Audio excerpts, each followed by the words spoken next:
Welcome to the Unstoppable Profit Podcast. Wherever you are today, if you're starting with nothing or are well on your way to the success you desire, with the right people, processes, and promotions in place, you will be unstoppable. And now, I'd like to introduce your host, Mike Stromsoe. Welcome to the next episode of the Unstoppable Profit Podcast. I am pumped and I'm excited to bring this to you today because it is all about everything that you've been dreaming about, your dream clients. And we talk about this a lot in the Unstoppable Nation circles, but it's so vitally important. You know, there are millions upon millions of prospects out there in the world today. You don't need to write every one of them. You only need to write the ones that are the best fit for your plan, for your culture, for the future of your organization, the design that you've created within your insurance agency business, your ideal client, your ideal personal insurance client, your ideal business insurance client, maybe your ideal life and health insurance client. Who are they? And today we're going to help you get super clear on who they are. Man, I wish I had known this for the first 15 years of my career, because back then, if you were breathing, if you were alive and you were breathing and you had money and you needed insurance, baby, you were mine. And I love to close, I love to sell, but I didn't know how to write an ideal client. I didn't even know what an ideal client was, but I figured it out because I got into learning and growing and coaching and helping get clear on these things, the important stuff that is necessary to properly grow a business, create wealth, and to have more freedom to live life on your own terms, on my own terms. So once I finally figured this out, and then I started learning about the Art of Disqualification. I was in a session many, many years ago with this incredible individual. His name is Jacques Worth. He said, American males can call me Jack. It was all about the art of disqualification. It was awesome because, you know, Warren Buffett, I just wrote this to somebody yesterday in our industry. He says no to 99 out of 100 deals. Yes, not every deal is a deal that you want. So get clear on the target that you want. You can't hit unidentified targets, bottom line. So make sure that you're clear on who your ideal client is, for personal insurance, for business insurance. Make sure that you then post it everywhere, train your team and remind your team and continue to train your team on who the ideal client is. Your production log, your monthly production log should reveal how well that training has gone. And if it doesn't work, not a big deal. Nobody died. We can move on. Inspect what you expect and re-up and retrain. It is your duty and your responsibility to find more. Find more from within your organization. Find more from within your own capacity.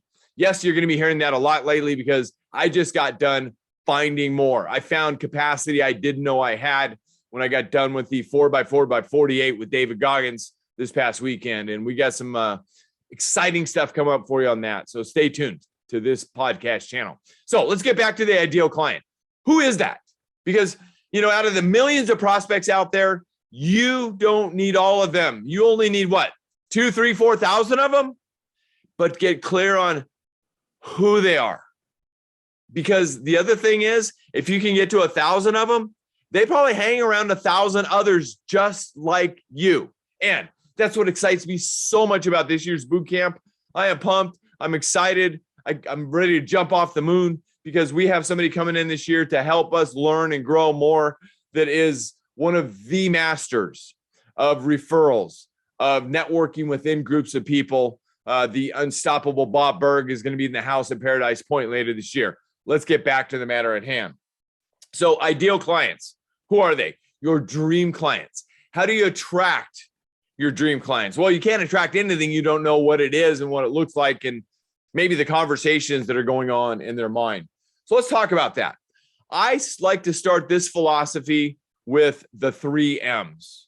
The 3 M's of marketing. Yes, identifying your ideal client and going after them. Remember, the definition of marketing is the attraction and conversion of your ideal client. The attraction and conversion of your ideal prospect and client is the definition of marketing. So the 3 M's of marketing are, well, let me share with you the first M. Okay. The first M is marketplace. Who is the marketplace? Who are the ideal clients and prospects that you want to get next to, that you want to attract? Who are they? Think about it in 3 simple terms: demographics, psychographics, and geographics. Know those, understand those, because once you understand all of those as it relates to your ideal prospects and your ideal clients, you're going to be able to get much further down the path. And ultimately, you're going to be happier. Your team's going to be happier because you're going to decide to do business with people that are the right culture fit for you. The kind of people that you're happy when you pick up the phone and you're talking to them because they want to do business for you. You build that depth of relationship. Remember, money follows trust. Money follows trust. So we need to understand that. It's so vitally important. So what are demographics? Well, it could be male, female, married, single. Do they own a home? Do they have kids? What is their combined household income? All of that kind of stuff equates to demographics. If you want to get clear on demographics, just Google it. It'll tell you everything you want to know. You can find out the demographics of the town or the 50-mile radius around your office or offices and get super, super clear on exactly what the demographics are in the particular marketplaces that you want to and are doing business. Psychographics. That's the things going on in here, the psychographics. You need to penetrate the conversations that are going on in their mind wherever possible. What are they thinking about? Where do they hang out? Who do they hang out with? What do they read? All of that kind of stuff, super, super important. You've got to understand that. And the more you know about your ideal prospect and your ideal client, the more you're going to be able to have a depth of relationship with them. Super, super important stuff. Geographics, as it relates to the first M of marketing, which is marketplace. Who is the marketplace that you want to attract? Geographics. Where are they located? Where should you target? Should it be just within 50, 100 miles of your office, or should it be statewide? I know one of our highest performing platinum coaching members, the Unstoppable Russ Castle, once he got clear on this many, many years ago, he said, my insurance license encompasses the entire state. So he got the list for what? The entire state. And now he invests a lot of multiple 5 figures in his lists because that's what he needs to do to effectively grow his business. He knows his industry better than anybody else. So what are the geographics of your ideal prospect client? Okay. So get clear on who the marketplace is. Now we have tools within our programs that help people think about the right questions, know the right things to ask, and to research to get really, really clear on the ideal clients. So like, what are their existing client demographics? Okay. So what are the questions? What are the demographics? What are the psychographics? Who are the desired clients? Who are they? Do you know? What is the potential right client? What is the ROI, the return on investment? What is the ROE, the return on equity? Now, in our world, in the insurance industry world, I like to think of that as lifetime value of a client. Remember, lifetime value of a client is, let's say the commission income for an account is $500 per year. Let's say you're going to keep them 6 years. And if you're using what we're teaching, it should be much longer than that. So we'll go conservative and say 6 years. That's $3,000. That is the lifetime value of a customer. You should be using every potential resource that you've got to get to the lifetime value of that particular customer. You know, what are their biggest fears in making this purchase? One of my favorite questions is, what frustrates them about working with our industry? Have you ever asked somebody that? What frustrates you about working with our industry? If you have the answer to that, you're going to know how to effectively communicate with your ideal client and prospect. Let me give you, again, a short list that you can work from right now, today. Okay. So ideal client for personal insurance as an example. Short bullet point list for you to start with. And I strongly recommend that you write this down. You can get started with this right now, starting today, right here. And then go leverage it against your existing book of business and see what you've got. I'm not suggesting that you get rid of everybody who's not your ideal client. It's just they may not be the ones that you want to invest more resources, more money in building relationship.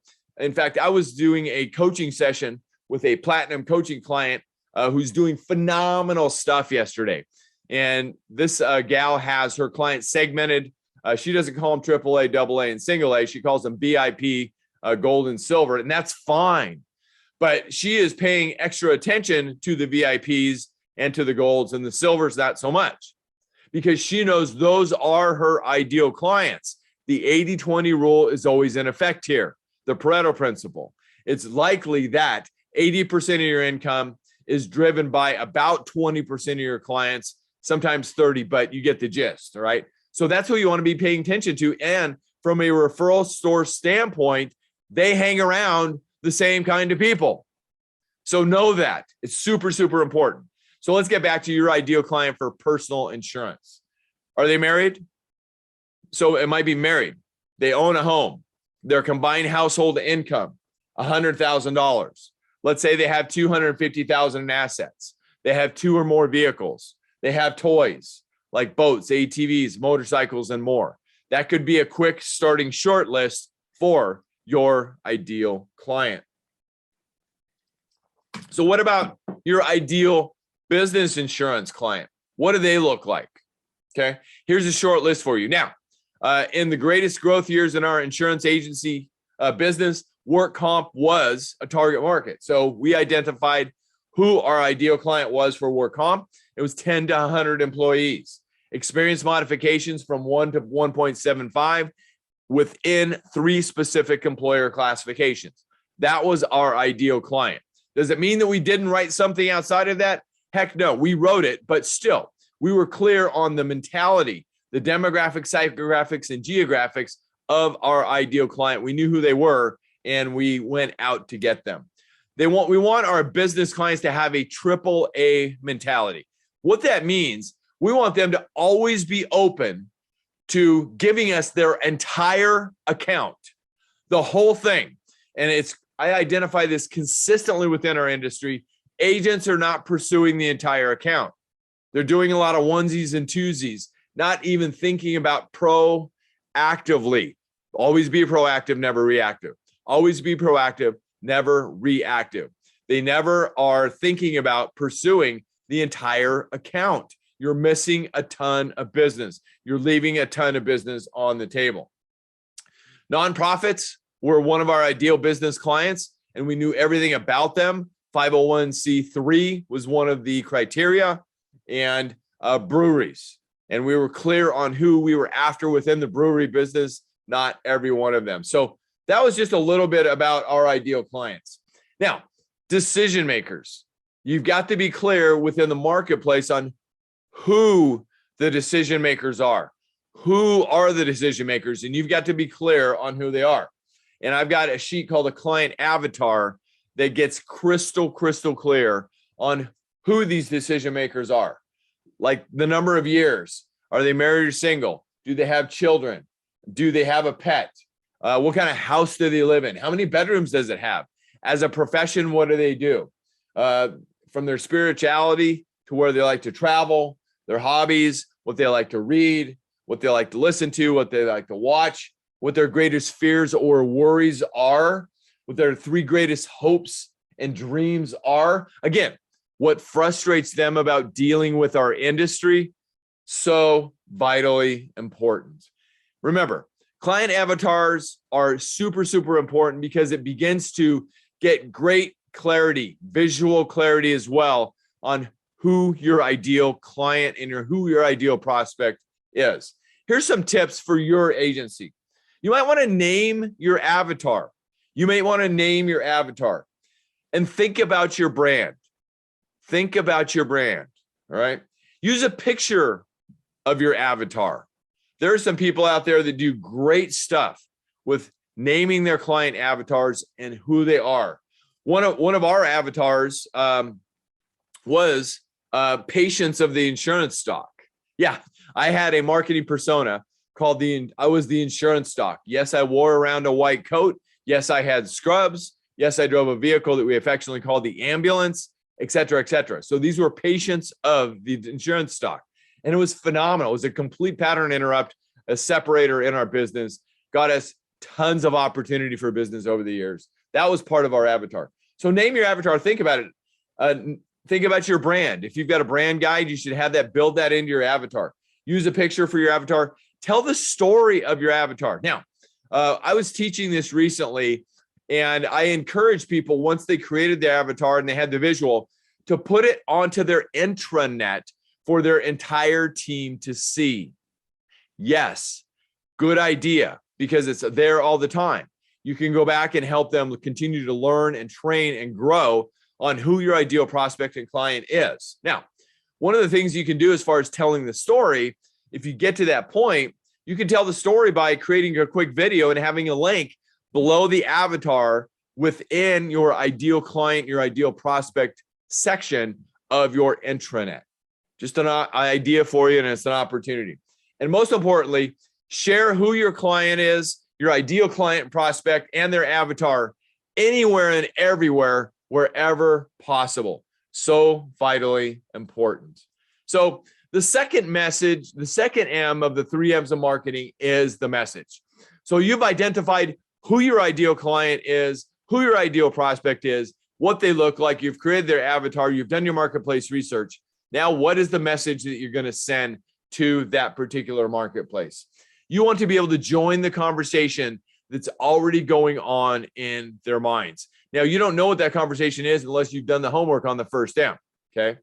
People, remember this, with regard to your message, people will buy to avoid pain before they will to gain pleasure. Let me repeat that again. People will buy to avoid pain before they will to gain pleasure. And don't forget the 5 trigger words when you're crafting your excellent message.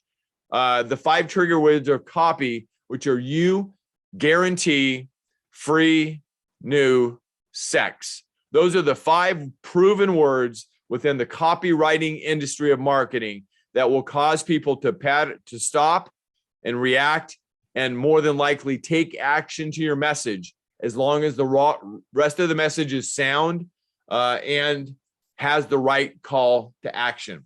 Now, as far as identifying the conversation that's already going on in their minds, we have multiple tools and strategies to help people with that, including marketplace research forums and more. And some of the samples are, what keeps people up? What gets people up at 3 o'clock in the morning in a cold sweat? I remember asking our absolute number one client that at one point, a company that grew to be $1.3 billion in revenue. And I was with the CFO face to face. It was my main contact. And I said that to him, and he goes, without question, a cyber breach. Bam. You won't know until you ask, right? What are they mad at? What makes them angry? Again, what frustrates them about doing business with our industry? What do they wish they had more of? What do they dream about? What do they get excited about? Who markets anything to these people? Okay. What do they know about insurance, as an example? Ask them that. How much do you know about insurance? On a scale of 1 to 10, with 10 being knowing the most, how much do you know? Ask somebody that. I will suggest that insurance is a mystery and most people don't know much. What do they read? How do they learn about your industry, our industry, if at all? What's unique about their language? Do you have any affinity in that group? Okay. I grew up in the restaurant business, started working for my dad when I was 12. In his restaurant, I had affinity. I ran a restaurant for 3 years. So I went to pursue restaurant insurance in the insurance industry. Who are the VIPs in that group? Do you have access to them? How can you connect with them? Who are the mavens, the COIs, the centers of influence, the mavens, the VIPs in any group? You want to connect with them. A maven is somebody who everybody knows and they seem to know everybody. Every group of people, every segment of business has somebody like that. Okay. So marketplace, get to know your marketplace super, super well. Learn the message that is going on in the minds of the marketplace. And remember, people will buy first to avoid pain before they will to gain pleasure. And the 5 trigger words, you guarantee free new sex. Pepper those throughout your marketing message and copy, and you will get more traction and reaction if you put in a strong call to action. The third M and the 3 M's of marketing is media.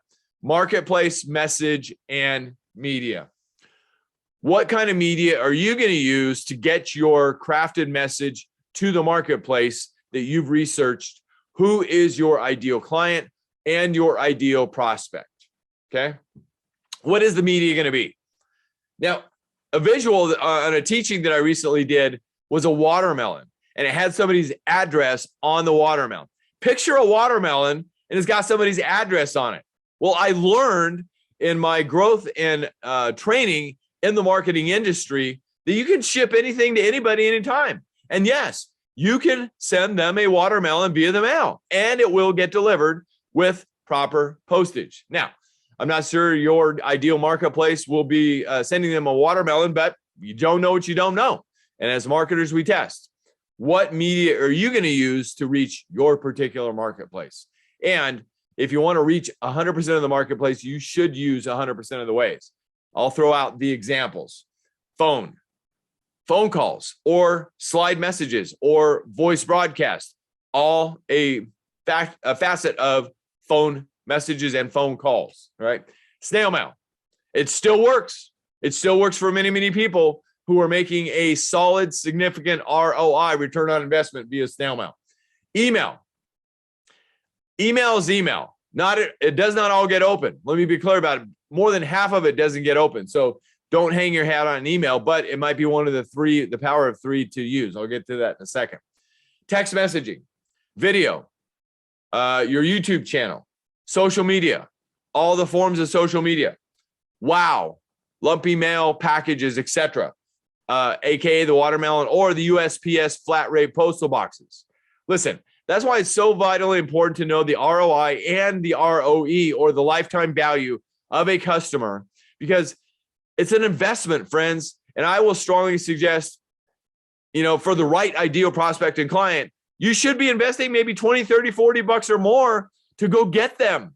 Think about the lifetime value. If it's $3,000, how many times are you going to invest 20 bucks to get $3,000? Think about that for a minute. And more. The sky is the limit. Only your imagination limits you. Now, a lot of these are just brand builders, not so much true marketing ways to reach people. All right. AKA social media. Okay. That's, in my mind, that's more of a brand builder. Yeah, you're connected to people, which gives you an opportunity for follow-up, but then it takes skilled people to convert. Okay. So what should you use to get your message out? My greatest encouragement, as much as I say 100% of the ways, that's a lot. And very rarely can anybody do all of them. So now with proper automation, you can get close. With proper automation, you get close. But keep this in mind. The power of 3. If you can use 3 of them simultaneously, you're doing good. So that should be your goal. That should be your goal. Okay. I'm going to share some data from my great friend Jeb Blunt of Sales Gravy. Spoke at a boot camp recently. And this man has got his finger on the pulse of the sales industry. And he published these statistics. These are the number of touches that one must do in order to penetrate and convert business from a marketplace. Now, it takes 1 to 3 touches to re-engage an inactive customer. 1 to 3. 1 to 5 to engage a prospect who's in the buying window and is familiar with you and your brand. You might be already quoting them, and it's still going to take 1 to 5 touches to convert them. 3 to 10 touches to engage a prospect who has a high degree of familiarity with you and your brand, but is not in the buying window. 3 to 10 touches. 5 to 12 touches to engage a warm inbound lead. 5 to 12, a warm inbound lead. 5 to 20 to engage a prospect who has some degree of familiarity with you and your brand and is in the buying window. Still 5 to 20 touches. And it takes 20 to 50 touches to engage and get to the point of conversion with a cold prospect. So, friends, it takes a lot of effort, a lot of organization. And that is why it is so vitally important to be crystal clear on who your ideal client, who your ideal prospect is. Vitally important. And back to the old sales statistics as well. 48% of salespeople never follow up with a prospect. And back then, they still said it takes 80% of sales are closed on 5 to 12 after the 5th to the 12th contact. 80% of sales are closed on the 5th to the 12th contact. It's going to take some effort, but how bad do you want it? And like I said, and what I learned was drilled into my head, my heart, my soul last weekend.